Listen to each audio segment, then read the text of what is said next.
اعوذ باللہ من الشیطان اللعین الرجیم، بسم اللہ الرحمن الرحیم۔ محترم ناظرین، السلام علیکم ورحمۃ اللہ وبرکاتہ۔ ذبح عظیم کے عنوان سے ہماری یہ چوتھی نشست آپ کی خدمت میں۔ ہم نے گزارشات پیش کی کہ امام حسین علیہ السلام وارد کربلا ہو چکے، خیمے دریا کے کنارے نصب ہو چکے۔ عزیزوں، وہ وقت بھی آیا کہ جب ابن زیاد کا حکم ہوا کہ خیموں کو ہٹاؤ اور دریا سے دور لے جاؤ۔ امام حسین کے لیے یہ وقت بڑا کڑا اور مشکل وقت، بس یہ وقت وہ وقت تھا جب امام حسین نے یہ پیغام سنا کہ خیمے ہٹائے جائیں۔ امام حسین خاموش ہو گئے، اس لیے کہ امام حسین وارث انبیاء تھے۔ امام حسین نوح کے بھی وارث، امام حسین جناب عیسیٰ کے بھی وارث، امام حسین جناب شیش کے بھی وارث، امام حسین جناب ادریس کے بھی وارث۔ ہم زیارت امام حسین میں پڑھتے ہیں السلام علیکہ یا آدم صفت اللہ، السلام علیکہ یا وارث ابراہیم خلیل اللہ، السلام علیکہ یا وارث نوح اللہ، السلام علیکہ یا وارث حبیب خدا۔ ہم یہ زیارت میں پڑھتے ہیں نا، تو امام حسین سب کے وارث تھے۔ ان کے پیش نظر یہ بات تھی کہ خیمے ہٹائے جائیں گے، مگر عزیزان محترم، کربلا کے بفرے ہوئے شیر کو جلا لایا۔ عباس علم گاڑے جو پتھر پر اسے کہتے ہیں سب حیدر، علم گاڑے جو دریا پر اسے عباس کہتے ہیں۔ قبر بنی ہاشم کا چاند، جس کی تربیت مولا کائنات نے کی ہو۔ صفین میں جب نقاب پہنا کے مولا کائنات نے مولا غازی عباس کو جنگ کرنے کے لیے بھیجا تو تہلکہ مچ گیا صفین کے جنگ میں، علی آ گئے، علی آ گئے، علی آ گئے۔ ہر طرف سے یہ صدائیں تھیں کہ علی آ گئے۔ نقاب کو ہٹایا عباس نے، کہا نہیں، علی نہیں آئے ہیں، ثانی علی آئے ہیں۔ تو آپ نے جاہ و جلال، جس کی تربیت علی نے کی ہو، صرف امام حسین کی تربیت علی نے نہیں کی، مولا عباس کی تربیت بھی، آپ کا تعلق خاندان بنی کلاب سے تھا۔ سب سے بڑا اور شجاع خاندان بنی کلاب، اس کے چاند قمر بنی ہاشم جناب عباس۔ وقار حضرت عباس کم نہیں تھا قمر، پلاتی دودھ جو زہرا امام ہو جاتے۔ وہ عباس بفر گئے، ایک خط کھینچا، کہا کسی کی مجال ہے جو اس خط سے آگے آئے، اور یقیناً کس کی مجال تھی۔ جب امام حسین نے روکنا چاہا، جلال کا عالم ہے، مگر اطاعت امام یہاں بھی ملحوظ خاطر رکھی آپ، اطاعت امام میں خاموش ہو گئے۔ مگر جاہ و جلال دیکھ کے شہزادی زینب پریشان ہو گئیں۔ انہیں معلوم تھا کہ اعجاز امامت، حکم امامت سے مولا عباس خاموش تو ہو گئے، مگر یہ قمر بنی ہاشم ہے، یہ بنی ہاشم کا چاند ہے۔ آواز دی، کہا فضہ ذرا عباس سے کہنا کہ زینب اگر میری بات نہ مانی تو زینب خیمے سے باہر آ رہی۔ بس یہ سننا تھا، جناب عباس نے تلوار میان میں ڈال دی اور ایک جملہ کہا، انا للہ و انا الیہ راجعون۔ عباس خاموش ہو گئے۔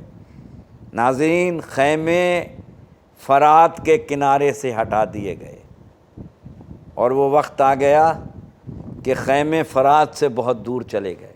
آج بھی آپ جب زیارت کرنے جاتے ہیں، کربلا جاتے ہیں، تو دیکھتے ہیں کہ ایک وہ مقام ہے جہاں حضرت عباس کا بازو شہید ہوا، پھر اس سے کئی دور جا کے آپ کا دوسرا بازو شہید ہوا۔ اس سے آپ اندازہ لگائیے کہ فرات خیموں سے کتنی دور تھی۔ کسی کو اگر اندازہ لگانا ہے تو اس بات سے اندازہ لگائیں کہ ایک بازو مولا عباس کا کہاں شہید ہوا ہے اور دوسرا بازو مولا عباس کا کتنی دور شہید ہوا۔ خیمے فرات سے ہٹا دیے گئے، اب خیمے دور ہیں اور کربلا اپنی منزل کی طرف آ رہی ہے، بہت قریب آ گئی ہے کربلا۔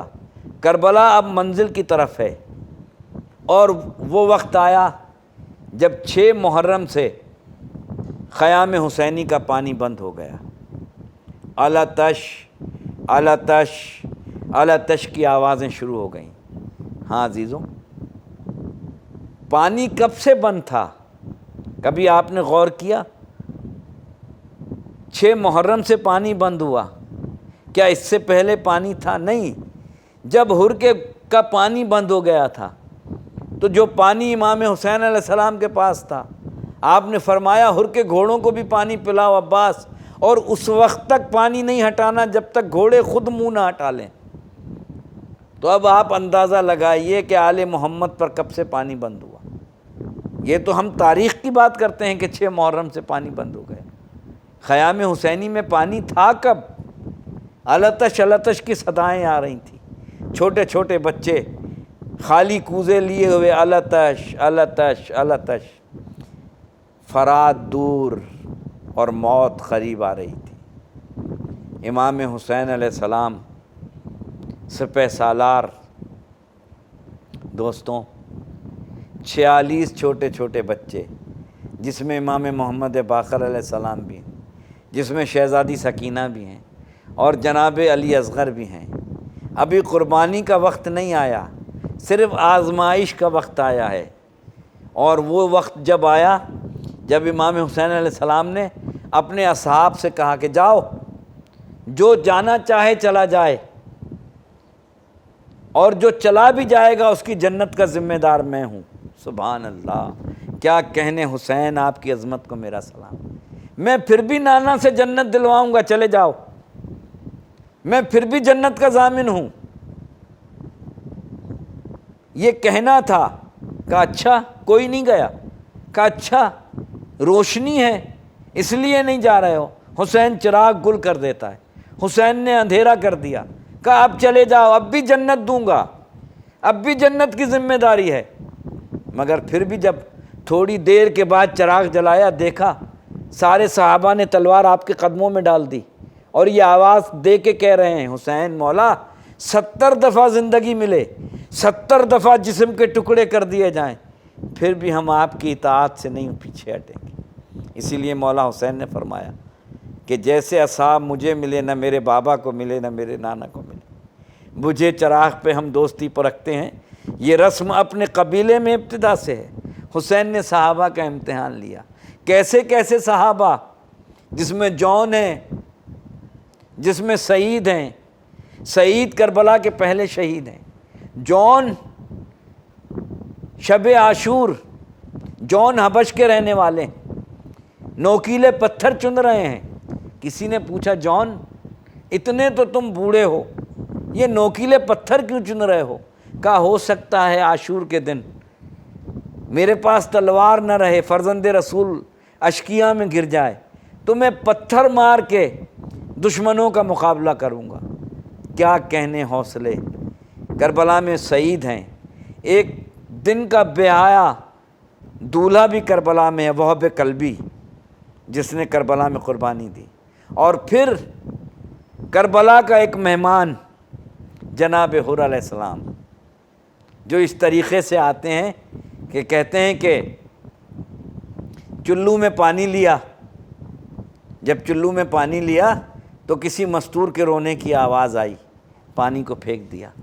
پھر چلو میں پانی لیا، کسی مستور نے کہا تو پانی پی رہے ہو؟ میرے بچے کربلا کے میدان میں پیاسے ہیں، پانی کو پھینک دیا۔ بیٹے کو بلایا، کہا میں جا رہا ہوں حسین کے ہاں۔ بیٹے نے کہا مجھے بھی ساتھ لے کے چلیں۔ غلام سے کہا میں نے تمہیں آزاد کیا۔ غلام کہتا ہے جب تک جہنم میں رہے ساتھ رکھا، جنت جا رہے ہو تو چھوڑے جا رہے ہو۔ حر نے سبحان اللہ کہا۔ ادھر یہ 3 تیار ہو رہے ہیں۔ حر کہتے ہیں بیٹے سے بیٹا میرے ہاتھوں کو رومال سے باندھ دو، میں حسین کا مجرم ہوں نا، میں نے حسین کے فرض لگام میں ہاتھ ڈالی تھی، میں نے حسین کا پانی بند کیا تھا، میں مجرم ہوں۔ ادھر حسین آواز دیتے ہیں عباس اکبر قریب آ جاؤ۔ جی آقا، عباس تم حر کا استقبال کرو گے، اکبر تم حر کے بیٹے کا استقبال کرو گے۔ آقا آپ کس کا استقبال کریں گے؟ کہا میرے ایک خاص مہمان آ رہے ہیں۔ کہا کون؟ کہا میں حر کے غلام کا استقبال کروں گا، میرا سلام اس غلام پر جس کا استقبال حسین کر رہے ہیں۔ ادھر حر چلے، ادھر حر کا غلام چلا، ادھر حر کا بیٹا چلا، ہاتھ رومال سے بندھے ہوئے ہیں. ہاں، ادھر اکبر نے سینے سے لگایا، ادھر عباس نے لگایا، ادھر حر کے غلام کو حسین نے گلے سے لگایا. بس یہ شور ہوا. جناب زینب نے سنا، کہا کون آیا ہے؟ کہا حر آئے ہیں. جب سنا نا کہ حر آئے ہیں تو جناب فضہ سے کہا ذرا جا کے فضہ حر کو ہمارا سلام کہہ دینا. بس جیسے ہی جناب فضہ نے آواز دی حر، علی کی بیٹی نے آپ کو سلام کہا ہے. حر نے اپنے امامے کو زمین پہ پھینکا، کہا یہ وقت آ گیا ہے کہ غلاموں کو آقا کے گھر والے سلام کہیں. کربلا کا آغاز، اور اب کربلا اپنے اختتام کو پہنچ رہی ہے. عزیزان گرامی، وما علینا الا البلاغ. مزید دینی اور تاریخی ویڈیوز دیکھنے کے لیے ابھی ہمارے چینل عزادار حسین کو سبسکرائب کریں اور بیل آئیکن پر کلک کرنا نہ بھولیں.